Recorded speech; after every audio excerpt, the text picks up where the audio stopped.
Hello everyone and very warm welcome to Chiki's Biology, another video tutorial. In this video tutorial today we will discuss about is GATE Lab Sciences exam good after B.Tech in Biotechnology course। आज इसके बारे में हम अपनी इस video में आज in detail बात करेंगे और आप लोग मेरे साथ में इस वीडियो में स्टार्टिंग से लेके एंड तक बने रहें। फ्रेंड्स, बहुत सारे स्टूडेंट्स की, बहुत सारे फॉलोवर्स की, बहुत सारे सब्सक्राइबर्स की मुझे पिछले कई दिन से रिक्वेस्ट आ रही थी और फ्रेंड्स उन्हीं सभी फॉलोवर्स की रिक्वेस्ट पे आज मैं आप लोगों के साथ में ये पॉइंट यहाँ पे डिस्कस करने जा रहा हूँ फ्रेंड्स। बट इस पे बात करने से पहले मैं आप लोगों के साथ में एक और इम्पोर्टेंट पॉइंट यहाँ पे डिस्कस करूँगा। अनअकैडमी पे आप लोगों के लिए सक्सेस मंत्रा एक बैच आ रहा है और इसमें आप लोगों को बायोलॉजिकल टेक्निक्स के बारे में बताया जाएगा। और फ्रेंड्स बायोलॉजिकल टेक्निक्स जो होती हैं वो बायोटेक्नोलॉजी का ही एक पार्ट होती हैं। और फ्रेंड्स आप लोग इस बैच को कैसे ज्वाइन कर सकते हैं, इसके लिए मैं आप लोगों को अपनी इस वीडियो के डिस्क्रिप्शन बॉक्स में एक लिंक अवेलेबल करा दूंगा। उस लिंक के थ्रू आप लोग जो है इंडिया के number 1 online learning platform Unacademy पर जाके इस सक्सेस मंत्रा बैच को ज्वाइन कर सकते हैं। और इस सक्सेस मंत्रा बैच को आप लोगों के लिए जो लेके आ रही हैं वो लेके आ रही हैं मीनाक्षी राजपूत। और फ्रेंड्स आप लोगों को ये बैच जो है 25 नवंबर से आप लोगों को ये अवेलेबल हो गया था और आप लोग इस बैच को ज्वाइन कर सकते हैं अगर आप लोगों को बायोलॉजिकल टेक्निक्स के बारे में वहाँ पे जानना है या बायोटेक्नोलॉजी की जो टेक्निक्स होती हैं उनको आप लोगों को वहाँ पे अंडरस्टैंड करना है। तो फ्रेंड्स ये बात हो गई एक इम्पोर्टेंट और क्रूशियल पॉइंट के बारे में।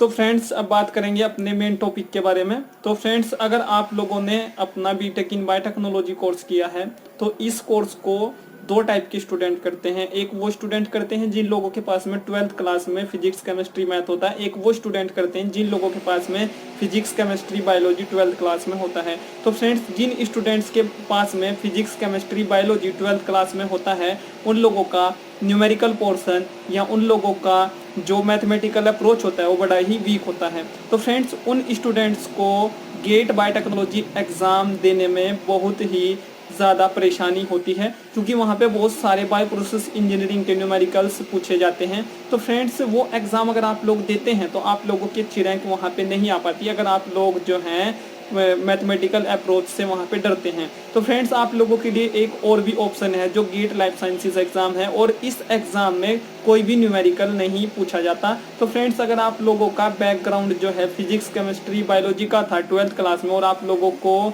मैथ के क्वेश्चन से या कैलकुलेशन के क्वेश्चन से डर लगता है तो फ्रेंड्स आप लोग गेट लाइफ साइंसेज एग्ज़ाम दें। और फ्रेंड्स इस एग्ज़ाम को अगर आप लोग देते हैं तो आप लोगों का 100% सिलेक्शन इसमें पक्का है। अगर आप लोगों ने बीटेक इन बायोटेक्नोलॉजी कोर्स किया है और आप लोग further MTech in biotechnology course किसी भी आईआईटी से एनआईटी से या फिर आप लोग जो है अदर किसी रेपुटेटेड इंस्टीट्यूशन से करना चाहते हैं। तो फ्रेंड्स यहाँ पे जो सब्जेक्ट्स आते हैं गेट लाइफ साइंसेज एग्ज़ाम में वो आते हैं आप लोगों के chemistry, biochemistry, botany, microbiology, zoology, आप लोगों का फूड टेक्नोलॉजी, इस तरह के सब्जेक्ट्स यहाँ पे आते हैं। और फ्रेंड्स आप लोग जो है अगर 12th क्लास में आप लोगों का फिजिक्स केमिस्ट्री बायोलॉजी था तो फ्रेंड्स वहाँ पे आप लोगों ने केमिस्ट्री जरूर पढ़ा होगा। और फ्रेंड्स कुछ स्टूडेंट जो है नीट की प्रिपरेशन करते हैं या पीएमटी की प्रिपरेशन करते हैं और उन लोगों का जब वहाँ पे सिलेक्शन नहीं होता तो वो लोग भी बीटेक इन बायोटेक्नोलॉजी कोर्स कर लेते हैं। तो फ्रेंड्स ऐसे स्टूडेंट्स के लिए भी जो है गेट लाइफ साइंसेज एग्ज़ाम जो है बहुत अच्छा रहता है और उन लोगों का मैथमेटिकल अप्रोच जो है वीक रहता है क्योंकि वो फिजिक्स केमिस्ट्री बायोलॉजी के स्टूडेंट वहाँ पे 12th क्लास में होते हैं। तो फ्रेंड्स उन लोगों के लिए ये जो गेट लाइफ साइंसेज एग्ज़ाम है ये बहुत अच्छा एक ऑप्शन है अगर उन्होंने अपनी पीएमटी की प्रिपरेशन के बाद अपना बीटेक इन बायोटेक्नोलॉजी कोर्स किया है अगर उन लोगों का सिलेक्शन एमबीबीएस में नहीं हुआ। तो फ्रेंड्स ये क्यों अच्छा है, ये इसलिए अच्छा है क्योंकि यहाँ पे केमिस्ट्री जो है वो एक कंपलसरी सब्जेक्ट होता है। गेट लाइफ साइंसेज एग्जाम में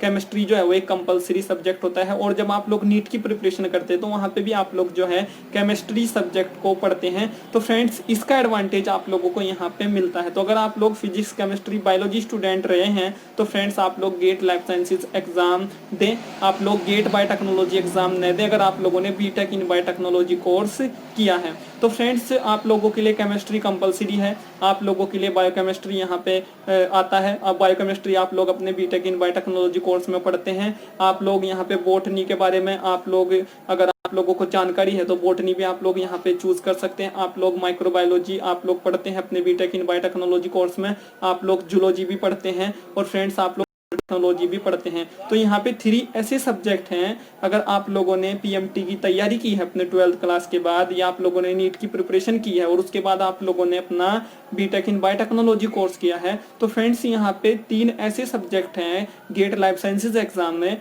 जो आप लोगों के लिए बहुत ही ईजी हो जाते हैं अगर आप लोगों ने 12th क्लास में नीट 12th क्लास के बाद अपनी नीट की प्रिपरेशन वहाँ पे की है। एक सब्जेक्ट है केमिस्ट्री। तो फ्रेंड्स जो केमिस्ट्री का नोट्स आप लोगों के पास में 12th क्लास में था जब आप लोगों ने नीट की प्रिपरेशन की थी, उसी नोट से आप लोग जो है इस गेट लाइफ साइंसेज एग्जाम की प्रिपरेशन करें तो आप लोगों के अच्छे मार्क्स वहाँ पे आ जाएंगे।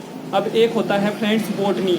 बॉटनी जो है वो भी आप लोग वहाँ पे पढ़ते हैं और उसी लेवल का इस एग्जाम में पूछा जाता है जो लेवल की प्रिपरेशन आप लोगों ने नीट के लिए की थी। कोई यहाँ पे रॉकेट साइंस नहीं पूछा जाता। अब एक और इम्पोर्टेंट पॉइंट बताऊंगा, जूलॉजी भी उसी लेवल का यहाँ पे आता है। तो फ्रेंड्स आप लोग जो है उन्हीं सभी नोट्स से पढ़ें जिन नोट्स को आप लोगों ने जो है अपने 12th क्लास में पढ़ा था या नीट की प्रिपरेशन के दौरान आप लोगों ने पढ़ा था। इस वीडियो से रिलेटेड अगर आप लोगों का कोई क्वेश्चन है, कोई क्वेरी आप लोगों के माइंड में कोई डाउट है तो आप लोग उसको वीडियो के नीचे कमेंट बॉक्स में टाइप करें।